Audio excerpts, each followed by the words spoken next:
This channel does not promote any violent, harmful, or illegal activities. All content provided by this channel is meant for an educational purpose only. ঘড়িতে বাজে ঠিক রাত 11টা এখনো তালিকা প্রকাশ করলো না এসএসসি ভবনের সামনে বাঁধ ভাঙা বিক্ষোভ।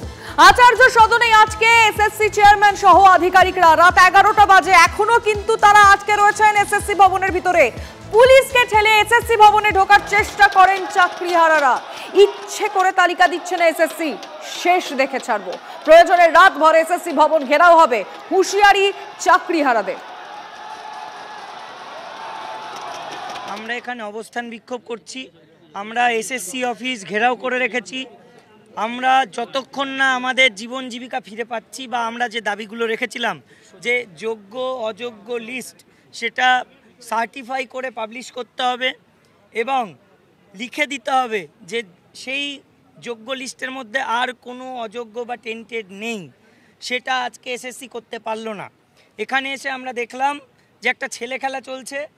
যোগ্যদের মধ্যে থেকেও একটা অংশকে কাউন্সিলিংয়ের দোহাই দিয়ে বাদ দিতে চাইছেন। আলটিমেটলি একটা ডিভাইড অ্যান্ড রুল পলিসি, এবং সেই জায়গায় দাঁড়িয়ে ওনারা বলছেন যে আপনাদের আর স্যালারি থাকবে না, আপনাদের মানে এক প্রকার যেন টেন্টেড লিস্টেই ফেলে দেওয়া হলো। এটা আমরা কোনো প্রকারে মেনে নেব না। আমরা সময় দিয়েছি যে আপনারা পর্যালোচনা করুন, কথা বলুন, যোগ্য লিস্ট যেটা সার্টিফাই করে দেওয়ার কথা সঠিকভাবে যারা যোগ্য তাদের একজনের নামও যেন বাদ না যায় সেটা করতে হবে। ওএমআর পাবলিশের কথাও আমরা বলেছি, সেগুলো আলোচনার স্তরে ছিল, কিন্তু সেই পর্যায়ে আমরা যেতেই পারলাম না, আলোচনার স্তরে যেতেই পারলাম না, কারণ প্রথমেই ধাক্কা খেলাম যে এই লিস্ট থেকে নাকি অনেক যোগ্যদেরই বাদ দিয়ে দেওয়া হচ্ছে। এখন আমরা অবস্থানরত অবস্থায় আছি, অনেক স্যার ম্যাডামরা রয়েছেন, ফিমেল সংখ্যাটা অনেক, ম্যাডামরা প্রচুর সংখ্যায় রয়েছেন। আমরা পুলিশের কাছে অনুরোধ জানালাম যে আমাদেরকে বায়ো টয়লেটের ব্যবস্থা করে দেওয়া হোক, কারণ এই চত্বরে কোনো জায়গায় টয়লেটের ব্যবস্থা নেই। সেই জায়গায় দাঁড়িয়ে পুলিশ নিশ্চুপ, একটা মুখের কোনো শব্দ পর্যন্ত বললেন না। আমরা বললাম যে আপনাদেরকে সময় দিচ্ছি আধ এক ঘন্টা, আপনারা এই ম্যাডামদের কথা অন্তত মাথায় রেখে বায়ো টয়লেটের ব্যবস্থাটা করুন। এমনকি জলের ব্যবস্থাও নেই।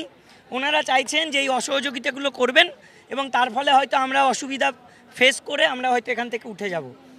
আমরা বলে দিচ্ছি, যদি এই ব্যবস্থা না করা হয়, এই অসহযোগিতা যদি করা হয়, তাহলে কিন্তু আমরা এসএসসি অফিসের ভেতরে ঢুকে তার টয়লেট এবং তার জল ইউজ করার চেষ্টা করব।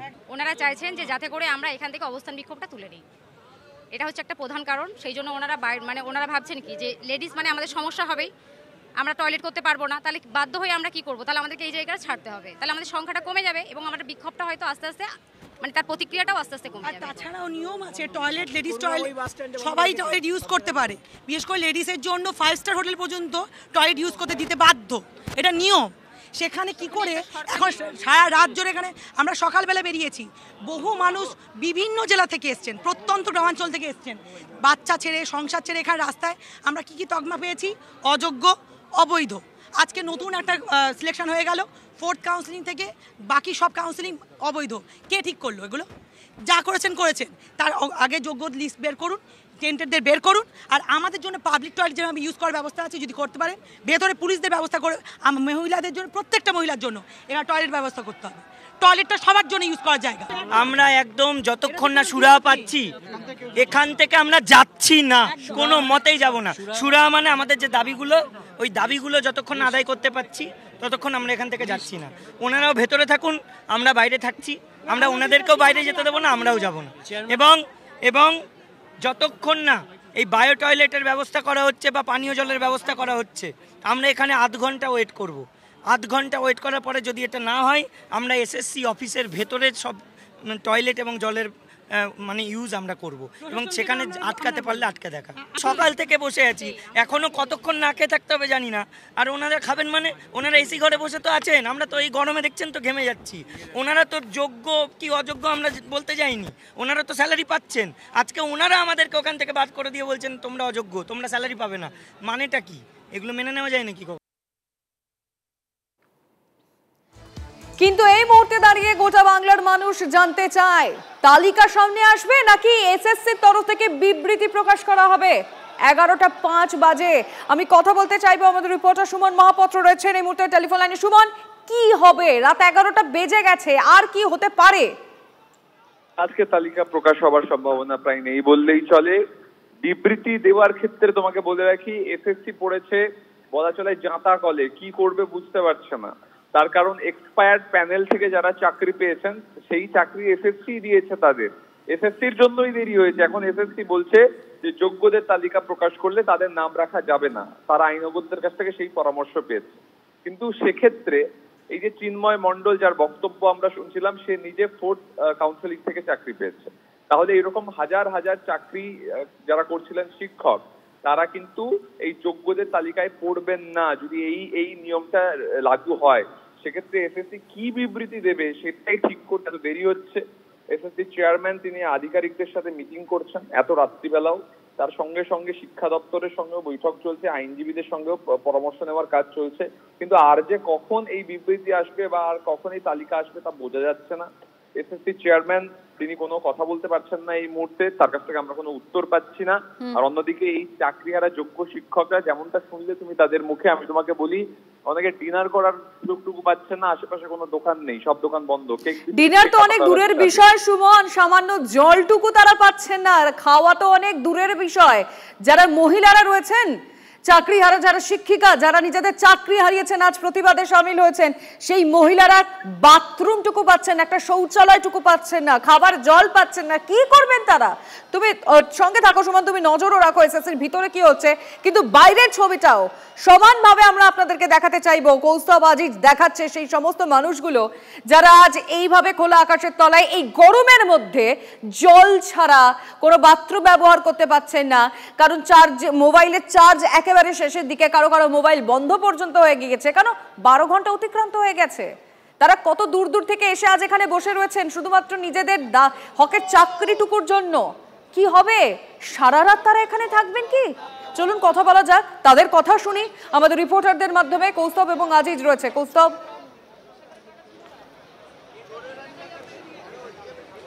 দেখো তুমি একটু আগেই শুনলে চিন্ময় মণ্ডল সে কি বলল, সে বলল যে যতক্ষণ না পর্যন্ত, কারণ বায়োটয়লেটের ব্যবস্থা করা হয়নি, ফলে এখানে যে সমস্ত চাকরিয়ারা মহিলা শিক্ষিকারা রয়েছেন তাদের জন্য তারা বাধ্য হয়ে এসএসসি ভবনের ভেতরে ঢুকবেন, জোর করে ঢুকবেন। পুলিশ যতই বাধা দিক তারা ঢোকার চেষ্টা করবে, কারণ তারা যে টয়লেট রয়েছে সেই টয়লেট ব্যবহার করার চেষ্টা করবে। কারণ এই মুহূর্তে চেহারাটা দেখানোর চেষ্টা করব, তুমি দেখো যে আন্দোলনকারীরা রয়েছে সেই আন্দোলনকারীরা কিন্তু এখানে ঘন্টার পর ঘন্টা ধরে তারা এখানে একই অবস্থায় রয়েছে এবং তারা বিক্ষোভ দেখিয়ে চলেছেন। আন্দোলনের ঝাঁজ কিন্তু এক ফোঁটাও কমেনি লিমা। তারা হয়তো কোথাও গিয়ে আন্দোলন চালাতে চালাতে ক্লান্ত হয়ে পড়ছেন, তারা হয়তো কিন্তু ক্লান্ত হয়ে পড়লেও তাদের মনের দিক থেকে কিন্তু তারা এখনো শক্ত এবং আন্দোলনের যে ঝাঁজ কিন্তু এখনো পর্যন্ত কমেনি। কি বলবেন যে এখনো পর্যন্ত দিদি, এখনো পর্যন্ত যা অবস্থা তাতে তো আপনার এখানে কোথাও ওয়াশরুম নেই, বায়ো টয়লেটের ব্যবস্থা করা হয়নি, জল নেই, এইরকম অবস্থায় আর কতক্ষণ? তো কিছু নেই, মানে এই প্রশাসনকে ধিক্কার, আমাদের প্রশাসনের শীর্ষে যিনি মানে বসে আছেন সেই মুখ্যমন্ত্রীকে চরমতম ধিক্কার। কারণ এখানে আমাদের এত অব্যবস্থা এবং পুলিশ এতটাই অসহযোগিতা করছে যে বলার নয়। ওখানে একটা টয়লেট ছিল, সেটা সন্ধ্যে 7টার সময়তে বন্ধ করে দেওয়া হয়েছে করুণাময়ী মানে বাস স্ট্যান্ডে, যেখানে কলকাতা শহরের বুকে যে কোনো টয়লেট রাত্রি 10টা 11টার আগে বন্ধ হয় না, সেটা অলরেডি সন্ধ্যে 7টার সময় মানে খুবই সুপরিকল্পিতভাবে বন্ধ করে দেওয়া হয়েছে। ঠিক আছে, এখন জানি না, আমরা ওইভাবেই পড়ে আছি। আমরা এখানে, আমাদের তো আর মানে কোথাও যাওয়ার জায়গা নেই, আমাদের এখানেই পড়ে থাকতে হবে, তাই আমরা এখানে পড়ে থাকবো। শেষ জল পর্যন্ত নেই, নেই তো নেই, কিছুই নেই। কি আর মানে করা যাবে? আমাদের কোনো জল খাওয়ার কিছুই নেই, শেষ হয়ে গেছে। তাই আমরা এখন আমাদের জীবন নিয়ে ভাবছি। আমরা যারা জীবন শেষ করেছে তাদের জীবনটাকে আগে শেষ করব, তবে এখান থেকে উঠবো। কারণ আমাদের জীবন যেখানে শেষ হয়ে গেছে তাদেরও বাঁচার অধিকার নেই, কারণ তারাই হচ্ছে আসল ক্রিমিনাল। এই নির্দিষ্টকালের জন্য এই আন্দোলন চালিয়ে যাবেন? অবশ্যই, আনলিমিটেড একদম। আমাদের এই অবস্থান চলবে যতক্ষণ না আমরা নির্দিষ্টভাবে যোগ্য অযোগ্য লিস্ট না প্রকাশ হচ্ছে এবং যোগ্যরা যতক্ষণ না সার্টিফাইড হচ্ছে এবং 22 লক্ষ ওএমআর যতক্ষণ না প্রকাশ হচ্ছে, এই দাবি আমাদের চলবে। এবং আমাদের যতক্ষণ না আসছে এসএসসি থেকে সদুত্তর, ততক্ষণ পর্যন্ত আমাদের এই অবস্থান চলবে। কৌস্তব, আমি আসবো তোমার কাছে, অবশ্যই তাদের কথা শুনবো, কারণ তাদের অবস্থা এই মুহূর্তে কি আমরা বারংবার সেটা তুলে ধরছি আমাদের দর্শকদের কাছে।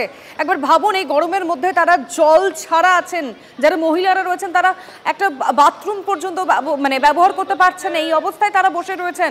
রাত 11:10 বাজতে যায়। তুমি সঙ্গে থাকো কৌস্তব। ঠিক কিছুক্ষণ আগে, কয়েক ঘন্টা আগে যখন এই বৈঠক মানে এই চাকরিহারাদের প্রতিনিধি দল শিক্ষক শিক্ষিকারা তারা ভিতরে যান এসএসসি ভবনের ভিতরে, সেখান থেকে বেরিয়ে এসে তারা বক্তব্য রাখেন এবং সেখানে স্পেসিফিক্যালি বলা হয়েছিল যদি চাকরি ফিরিয়ে দিতে না পারে তাহলে যেন ক্ষতিপূরণ দেওয়া হয়, আর সেই ক্ষতিপূরণ 2 কোটি টাকা। শোনাবো আরো একবার সেই বক্তব্য।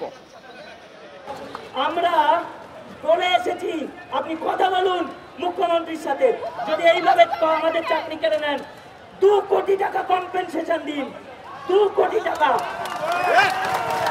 এবং শুধু তাই নয়, সাংবাদিক বৈঠক করে মুখ্যমন্ত্রী, শিক্ষামন্ত্রী, চালা চামুন্ডা যত আছে সব বসে ওপেন মিটিং এ বলুন দোষ আমাদের, ওদেরকে বলি হতে হলো, তাই 2 কোটি টাকা দিচ্ছি। আমি আবারও চলে যাব এসএসসি ভবনের বাইরে, ছবি দেখাবো। আমাদের রিপোর্টাররা রয়েছেন, আজিজ আমাদের সঙ্গে রয়েছেন। আজিজ, 11:10 বেজে গেছে এবং প্রায় পরিষ্কার বলে দেওয়া যায় হয়তো যে এখন আর যোগ্য অযোগ্য তালিকার আশা একেবারেই ক্ষীণ, হয়তো আর তালিকার সামনে আসতে নাও পারে, যা সম্ভাবনার কথা মনে হচ্ছে। সুমন এখনো পর্যন্ত যা যা খবর দিয়েছে, এরপর তারা কি করবেন, কতক্ষণ থাকবেন, তারা কি সারা রাত আজ এই এসএসসি ভবনের বাইরে থাকবেন?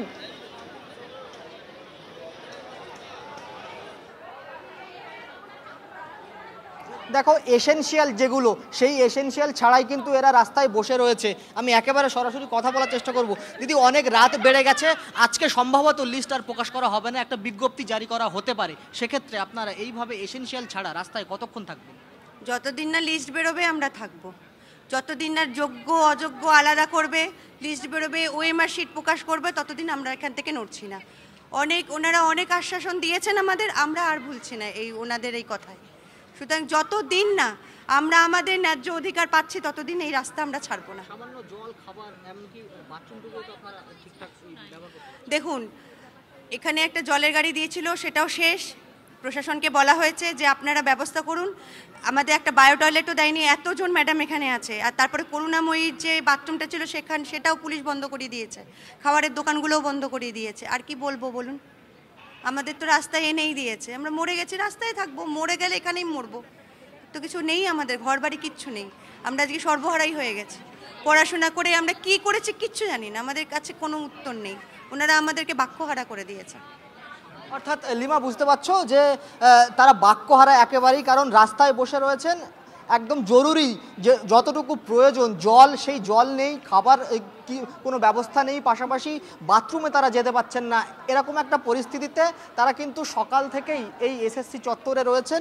এই মুহূর্তে এসএসসি ভবনের বাইরে তারা একেবারে রাস্তায় বসে রয়েছেন। তারা অপেক্ষারত যে বৈঠক চলছে, সেই বৈঠকের পর যে দাবি তাদের রয়েছে, যোগ্য অযোগ্যদের যে তালিকা, সেই তালিকা এসএসসি প্রকাশ করুক, সেই আশা নিয়েই কিন্তু তারা এখানে বসে রয়েছেন। কিন্তু এখন রাত প্রায় 11:30 বাজতে চলেছে, এখনও পর্যন্ত কিন্তু তারা আশার কোনো আলো দেখছে না। কিন্তু তারা বলছেন যতক্ষণ না পর্যন্ত তারা তাদের দাবি পূরণ করতে পারছেন, তারা কিন্তু এই এসএসসি চত্বর, এই রাস্তা ছেড়ে কোথাও যাবেন না। তারা এখানেই লড়াই করবেন, তারা তাদের যে প্রাপ্য, তারা যে যোগ্য, সেটা তারা প্রমাণ করবেন এবং তারা তাদের যে চাকরি, সেই চাকরি ফিরিয়ে আনার জন্যই কিন্তু এখানে তারা বসে রয়েছেন। এবং যতক্ষণ না পর্যন্ত সেই দাবি তাদের পূরণ হচ্ছে, তারা এখানেই রাস্তায় বসে থাকবেন। তারা দীর্ঘদিন ধরে এখানে রয়েছেন, এর আগেও তারা এই এসএসসি চত্বরে এসছেন, বিভিন্ন জায়গায় ধর্মতলায় তারা রাস্তায় বসেছেন, কিন্তু তারপর আবারও এই এসএসসি চত্বরে এসে তারা এইভাবেই রাত কাটাচ্ছেন।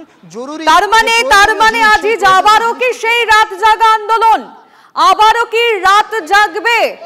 আজ এই আন্দোলন কি সারা রাত ধরে চলবে? অবশ্যই সেই দিকটা আমরা দেখাবো। TV9 বাংলার নজর রাখছে, নন স্টপ কভারেজ দেখাচ্ছে, আমাদের দর্শকদের সামনে তুলে ধরছি আমরা। কিন্তু এই প্রতিবাদ চলছে, এই আন্দোলন চলছে, কিন্তু আন্দোলনের মধ্যে এক বার্তাও পৌঁছচ্ছে এক রকম ভাবে। অর্থাৎ যদি ভিন্নভাবে তাদের বার্তাটা পৌঁছানো যায়, সেরকমই এক বার্তা শোনাবো আপনাদের। আমাদের মাননীয় শিক্ষামন্ত্রী, মাননীয় মুখ্যমন্ত্রী অনেকবার অনেক রকম প্রতিশ্রুতি দিয়েছেন। তা সেই প্রতিশ্রুতিগুলো আজকের এই রাস্তায় দাঁড়িয়ে আমার মনে হয়েছে যে এগুলো এক একটা ললিপপের সমান। আমরা যে কষ্ট করে যে যোগ্যতায় নিজেরা চাকরি পেয়েছিলাম, সেই চাকরি থেকে আজকের আমরা বঞ্চিত হচ্ছি। ইমিডিয়েট এইসব ললিপপের কথা ছেড়ে, কোনো রকম ভলেন্টিয়ারি সার্ভিসের কথা ছেড়ে, প্রতিশ্রুতির কথা বাদ দিয়ে পূর্ব ঘোষণা অনুযায়ী আজ 21শে এপ্রিল ইমিডিয়েট যোগ্য শিক্ষকদের তালিকা প্রকাশ করুন। আমাদের ধৈর্যের পরীক্ষা নেবেন না। এর একবার যদি বাঁধ ভেঙে যায় তাহলে এর কিন্তু অবস্থা অনেক ভয়ঙ্কর হতে পারে। তাই বলছি আপনাদের কাছে অনুরোধ, ইমিডিয়েট যোগ্য শিক্ষকদের লিস্ট তালিকা প্রকাশ করে দিন। আমি আবারও ফিরে যেতে চাইবো এসএসসি ভবনের বাইরে আমাদের দুই প্রতিনিধি রয়েছেন। আমি কৌস্তব তোমার কাছ থেকে একটু জানতে চাইবো, এত মানুষ রয়েছেন একেবারে এসএসসি ভবনের সামনে, তারা বুঝতে পারছি তারা হয়তো ক্লান্ত, কিন্তু তাদের কোনো রকমভাবে তারা এই আন্দোলনের ঝাঁজ কমাতে রাজি নয়, সেটা তাদের বক্তব্যে বারংবার পরিষ্কার হচ্ছে। তবে কি আজ রাত জাগা আন্দোলন? একেবারেই দেখো, এখানে যখন ঠিক লাইভ দিচ্ছিলাম তার কিছুক্ষণ পরেই কিন্তু এখান থেকে কিন্তু একটা আওয়াজ উঠলো যে আজকে ভোরের সূর্য দেখব, অর্থাৎ প্রয়োজনে রাত জাগবো, ভোট জাগবো। অর্থাৎ আমরা দেখেছি এর আগে বিভিন্ন সময় রাত জাগা আন্দোলন, এবং এই জায়গায় দাঁড়িয়ে কিন্তু এই শিক্ষকদের এবার হয়তো সেই রাত জাগা আন্দোলনের সময় হতে চলেছে। তাহলে কি আজকে আপনারা প্রয়োজনে রাত জাগবেন? হ্যাঁ, আজকে আমরা প্রয়োজনে রাত জাগবো। আমাদের আজকে শুধু নয়, যতক্ষণ না পর্যন্ত যোগ্য অযোগ্যদের সেপারেটেড লিস্ট বেরোচ্ছে এবং যোগ্যদের সার্টিফাই না করছে, ততক্ষণ আমরা এই আন্দোলনের ময়দান ছাড়ছি না। ওনারা এখন কি করে বলছে যে ফার্স্ট থেকে থার্ড কাউন্সেলিং বৈধ আর তারপর থেকে 4 থেকে 8 কাউন্সেলিং অবৈধ? কাউন্সেলিং কারা করেছে? এসএসসি করেছে, তার দায় তো এসএসসিকেই নিতে হবে। এসএসসি এখন বলছে যোগ্য অযোগ্য আলাদা করতে পারছে না। চেয়ারম্যান সিদ্ধার্থ মজুমদার নিজে একজন অযোগ্য চেয়ারম্যান, সুপ্রিম কোর্টে ওঠারে সিদ্ধার্থ বসু নিজে একজন অযোগ্য শিক্ষামন্ত্রী। দিদি বুঝতে পারছি কৌস্তব, তুমি সঙ্গে থাকো, আজিজ তুমি সঙ্গে থাকো, আসবো তোমাদের কাছে। আমাদের এদিকে নজর রয়েছে, কারণ এসএসসি ভবনের ভিতরে এবং বাইরে একই সঙ্গে আমাদের নজর রয়েছে কি হচ্ছে, চাকরিহারারা কি বলছেন, শিক্ষক শিক্ষিকারা, এবং এসএসসি ভবনের ভিতরে কোনো কি আলটিমেট ডিসিশন নেওয়া হতে পারে, কোনো কি সিদ্ধান্ত নেওয়া হতে পারে, কোনো বিবৃতি সামনে কি আসবে? নজর রাখছে TV9 বাংলা। মুহূর্তে বড় খবর দিচ্ছে আপনাদের, আর 15 মিনিটের মধ্যে সিদ্ধান্ত জানাবে এসএসসি। মিনিট 15 সময়, আর তারপরেই সিদ্ধান্ত জানাবে এসএসসি, এমনই সূত্র মারফত খবর। আমি কথা বলবো আমাদের রিপোর্টার সুমন মহাপাত্রের সঙ্গে। সুমন, কি খবর রয়েছে তোমার কাছে? দেখো, এই মুহূর্তে জাস্ট জানতে পারলাম লিমা, আর 10 মিনিট তার মধ্যেই কিন্তু এসএসসি জানিয়ে দেবে, তারা তাদের অবস্থান আজকে স্পষ্ট করে দেবে। যেমনটা তুমি জানো, এসএসসি যে উচ্চ পর্যায়ের বৈঠক করছিল সেই বৈঠক শেষ, এবং সেখান থেকেই এসএসসি একটা কংক্রিট ডিসিশনে পৌঁছচ্ছে। 10 মিনিটের মধ্যে আমরা জানতে পারবো এসএসসির অবস্থান কি। তবে আবারও বলছি, আজকে তালিকা প্রকাশ হওয়ার সম্ভাবনা ক্ষীণ, একেবারে নেই বললেই চলে।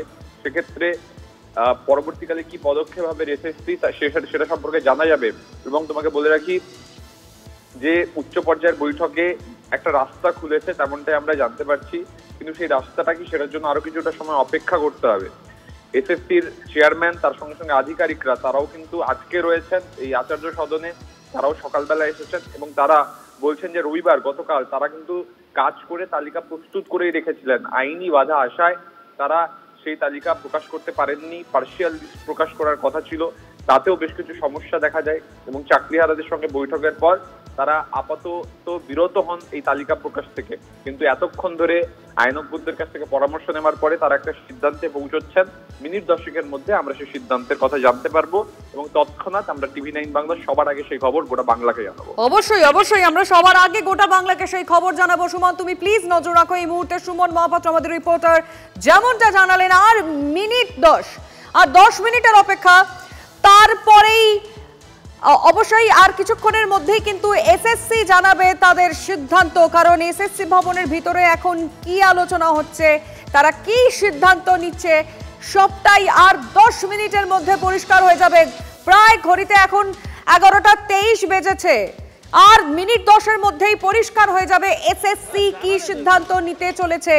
বাইরে অপেক্ষা করছে চাকরিহারারা, শিক্ষক শিক্ষিকারা, যাদের খাওয়া নেই, জল নেই, তারা কোনো শৌচালয় ব্যবহার পর্যন্ত করতে পারছেন না, তারা রাত জাগতে রাজি, তাদের এই আন্দোলন এগিয়ে নিয়ে যাবেন যতক্ষণ না পর্যন্ত এসএসসি তালিকার সামনে আনবে এবং তাদের একের পর এক যে দাবিগুলো বারংবার তারা রেখেছেন, চাকরি যদি না দিতে পারে তাহলে ক্ষতিপূরণ দিতে হবে এবং সেটাও 2 কোটি টাকা। কিছুক্ষণ আগে পর্যন্ত সেই বক্তব্য আপনাদের শুনিয়েছিলাম, কিন্তু এখন সবথেকে বড় প্রশ্ন, এসএসসি কি সিদ্ধান্ত নিতে চলেছে? নজর রাখছে একমাত্র চ্যানেল TV9 বাংলা, যে এসএসসি ভবনের ভিতরে এবং বাইরে নজর রেখেছি আমরা। আর মিনিট 10 অপেক্ষা, তারপরেই সিদ্ধান্ত জানাবে এসএসসি।